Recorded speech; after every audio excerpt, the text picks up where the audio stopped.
Yesus sedang memberi kita supaya jangan terlalu tidak memperhatikan, juga terlalu memperhatikan. Nah ini kan harus di tengah-tengah, bergeraknya itu di tengah-tengah sini. Nah coba sekarang kita renungkan dulu, apa yang membutakan hatiku, apa yang membutakan mataku terhadap kebutuhan sesamaku. Mungkin kita orang baik loh, iya, ya tidak pernah banyak interaksi dengan orang lain, tidak berbuat jahat sama orang, tidak pernah gosip, bahkan sudah 10 tahun terakhir tidak pernah gosip, bagus toh. Tetapi apakah aku terbuka untuk kebutuhan sesamaku dan berbuat sesuatu? Tidak berbuat jahat bukan berarti orang itu jelek, tetapi mengabaikan cinta kasih. Yang dilakukan oleh orang-orang Yahudi itu bukan berbuat jahat, tetapi mereka mengabaikan kebutuhan sesama yang perlu dilakukan sesuatu. Mohon kuat dalam percaya, besarkan pengharapanku. Mohon karunia dan rahmat Tuhan, agar cinta Tuhan dan teman. Dalam nama Bapa dan Putra dan Roh Kudus. Amin. Rahmat Tuhan kita Yesus Kristus, cinta kasih Allah, dan persekutuan Roh Kudus bersamamu dan bersama rohmu. Para saudara terkasih, setiap hari kita mulai dibutakan dengan banyak hal yang membuat kita lupa akan kebutuhan sesama kita. Kita berhenti pada apa yang benar yang diatur, tetapi kita lupa bahwa orang lain adalah sama dengan diri kita.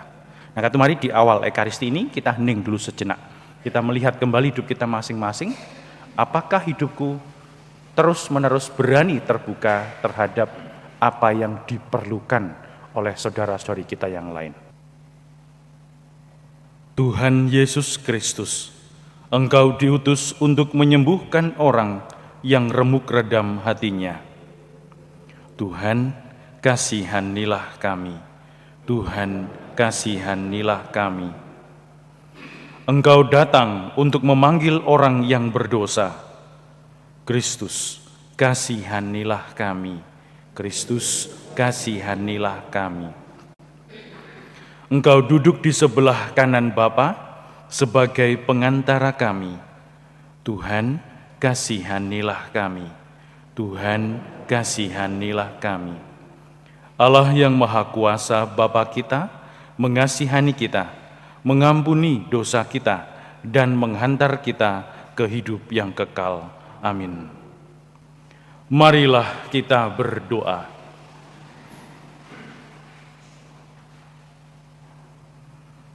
Allah Bapa kami di surga, berkatilah kami dengan sabda-Mu, dan jadikanlah kami orang yang mewujudkan cinta kasih-Mu kepada manusia sesama kami di dalam setiap tingkah laku kami.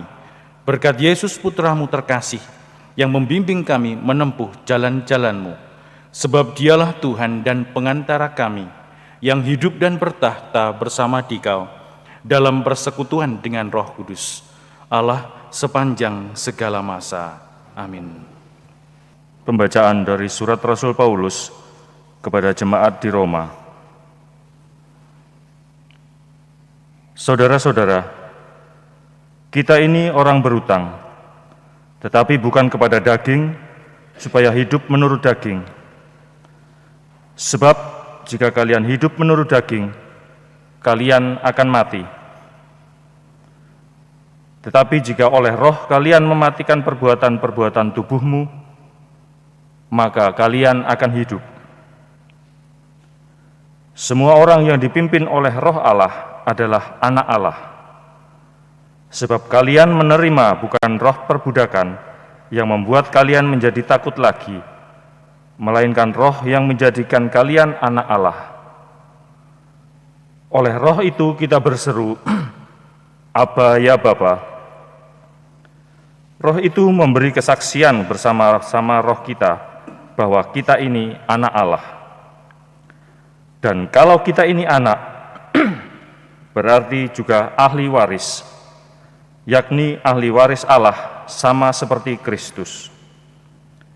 Artinya, jika kita menderita bersama dengan Dia, kita juga akan dipermuliakan bersama dengan Dia. Demikianlah sabda Tuhan. Allah kita adalah Allah yang menyelamatkan. Allah kita adalah Allah yang menyelamatkan. Allah bangkit, maka terseraklah musuh-musuhnya. Orang-orang yang membenci Dia melarikan diri dari hadapannya. Tetapi orang-orang benar bersukacita, mereka beria-ria di hadapan Allah, bergembira dan bersukacita. Allah adalah Allah yang menyelamatkan. Bapa bagi anak yatim dan pelindung bagi para janda, itulah Allah di kediamannya yang kudus. Allah memberi tempat tinggal kepada orang-orang sebatang kara. Ia mengeluarkan orang-orang tahanan, sehingga mereka bahagia. Allah kita adalah Allah yang menyelamatkan. Terpujilah Tuhan, hari demi hari Ia menanggung beban kita. Allah adalah keselamatan kita. Allah kita adalah Allah yang menyelamatkan. Allah Tuhanku memberi keluputan dari maut. Allah kita. Haleluya, haleluya, haleluya.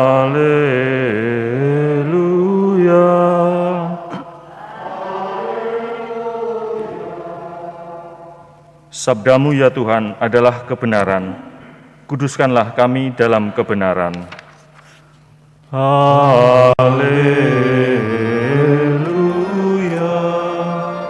haleluya. Tuhan bersamamu dan bersama rohmu.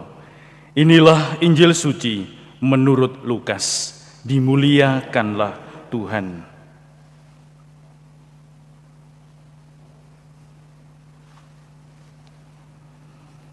Pada suatu hari Sabat, Yesus mengajar dalam salah satu rumah ibadat. Di situ ada seorang wanita yang telah 18 tahun dirasuki roh. Ia sakit sampai bungkuk punggungnya dan tidak dapat berdiri lagi dengan tegak. Ketika Yesus melihat wanita itu, dipanggilnyalah dia. Lalu Yesus berkata, "Hai ibu, penyakitmu telah sembuh." Kemudian wanita itu ditumpanginya tangan, dan seketika itu juga ia berdiri tegak dan memuliakan Allah. Tetapi kepala rumah ibadat itu gusar karena Yesus menyembuhkan orang pada hari Sabat. Lalu ia berkata kepada orang banyak, "Ada 6 hari untuk bekerja, karena itu datanglah pada salah satu hari itu untuk disembuhkan, dan jangan pada hari Sabat." Tetapi Tuhan menjawab dia, katanya, "Hai orang-orang munafik, bukankah kalian semua melepaskan lembu dan keledaimu pada hari Sabat dan membawanya ke tempat minum? Nah, wanita ini sudah 18 tahun diikat oleh iblis. Bukankah dia harus dilepaskan dari ikatannya itu karena dia keturunan Abraham?" Waktu Yesus berbicara demikian, semua lawannya menjadi malu. Sedangkan orang banyak bersukacita karena segala perkara mulia yang telah dilakukannya.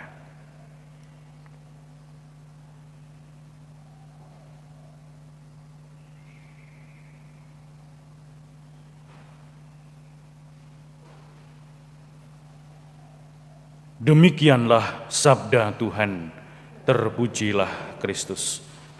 Para saudara terkasih, memang dalam aturan hukum Yahudi ini, hukum Taurat, bukan hukum Taurat ya, tapi aturan hari Sabat. Jadi hari Sabat itu diadakan untuk melindungi bahwa 6 hari Tuhan bekerja. Kisah penciptaan itu 6 hari Tuhan bekerja, 1 hari dia beristirahat. Untuk melihat semuanya adalah baik penciptaan itu. Maka ada 1 hari yang dikhususkan untuk Tuhan. Jadi itu yang maksudnya hari Sabat tuh. Mereka kemudian, orang Yahudi ini, membuat banyak aturan agar orang tidak bekerja, tidak sibuk bekerja pada hari Sabat, bahkan memasak pun tidak. Maka mereka, kalau orang Jawa belendrang itu apa toh? Dimasak kemarin untuk makan hari ini. Bekerja sedikit pun berjalan berapa langkah tidak boleh. Seperti orang Bali itu nyepi gitu loh. Nah ini nggak boleh. Bekerja, menumpangkan tangan, menggerakkan tangan untuk bekerja, tidak boleh. Nah, hal yang menarik adalah bagi orang Yahudi ini, menyembuhkan orang, membantu orang lain dalam kesulitan, dipandang sebagai bekerja. Ini yang dikritik oleh Yesus ini. Maka tadi kan Yesus tahu, ini ada wanita yang sudah 18 tahun, kalau kita sakit bongkok itu kan, mereka dianggap ini tidak normal, maka ini dikuasai oleh setan yang menjauhkan dia dari Tuhan. Tetapi keadaan wanita ini yang sudah belasan tahun itu tidak tampak, atau wanita ini tidak dianggap ada oleh orang-orang sekitarnya. Kenapa? Hanya Yesus yang tadi melihat. Bahkan pada saat dia sudah sembuh pun, yang dipersoalkan bukan kesembuhannya, tetapi pelanggaran pada hari Sabat. Bukan pelanggaran pada hari Sabat sebenarnya, pelanggaran hukum-hukum hari Sabat. Karena Yesus apa? Menggerakkan tangan untuk menumpangkan. Menggisar gandum untuk membuka, gandum itu kan ada kulitnya, digisar gitu, itu juga bekerja. Berjalan lebih dari 10 langkah, itu juga bekerja. Jadi banyak hal yang membuat orang Yahudi lupa akan yang utama. Dan ini yang membutakan mereka. Harusnya ini jadi ini disampaikan kepada kita, agar kita ini sadar melek. Melek itu artinya kan tidak buta lagi. Supaya apa? Supaya kita ini melihat apakah aku ini terbutakan oleh banyak hal, bahkan aturan-aturan yang baik, sehingga mengabaikan belas kasih dan kebutuhan sesamaku. Apakah aku ini hatiku tertutup oleh banyak hal yang membuat aku tidak lagi berbuat baik untuk kebutuhan sesamaku. Nah sekarang, coba direnungkan sekarang. Kalau jenengan jalan kemana, lihat sesuatu, sampai rumah gelisah, kok tadi itu bersyukurlah. Kenapa? Karena hati nurani kita berarti sedang bergerak, berteriak dia, ayo buat sesuatu. Biasanya orang yang hati nuraninya terusik, itu gelisah hidupnya. Tapi juga ada yang terlalu gelisah, sehingga yang namanya scruple. Oh itu harus ini. Nah ini bahaya. Ada satu bahaya yang terlalu memperhatikan dan sangat cuek. Nah, ini dua. Maka virtus stat in medio, kebijaksanaan itu berdiri di tengah. Goyangnya nggak terlalu gendeng, nggak terlalu kencang gitu loh. Bandulnya itu. Nah, karena itu mari coba. Ini Yesus sedang memberi kita supaya jangan terlalu tidak memperhatikan, juga terlalu memperhatikan. Nah, ini kan harus di tengah-tengah. Bergeraknya itu di tengah-tengah sini. Nah, coba sekarang kita renungkan dulu. Apa yang membutakan hatiku? Apa yang membutakan mataku terhadap kebutuhan sesamaku? Mungkin kita orang baik loh, iya. Ya tidak pernah banyak interaksi dengan orang lain, tidak berbuat jahat sama orang, tidak pernah gosip, bahkan sudah 10 tahun terakhir tidak pernah gosip. Bagus toh. Tetapi apakah aku terbuka untuk kebutuhan sesamaku dan berbuat sesuatu? Tidak berbuat jahat bukan berarti orang itu jelek, tetapi mengabaikan cinta kasih. Yang dilakukan oleh orang-orang Yahudi itu bukan berbuat jahat, tetapi mereka mengabaikan kebutuhan sesama yang perlu dilakukan sesuatu. Marilah kita berdoa.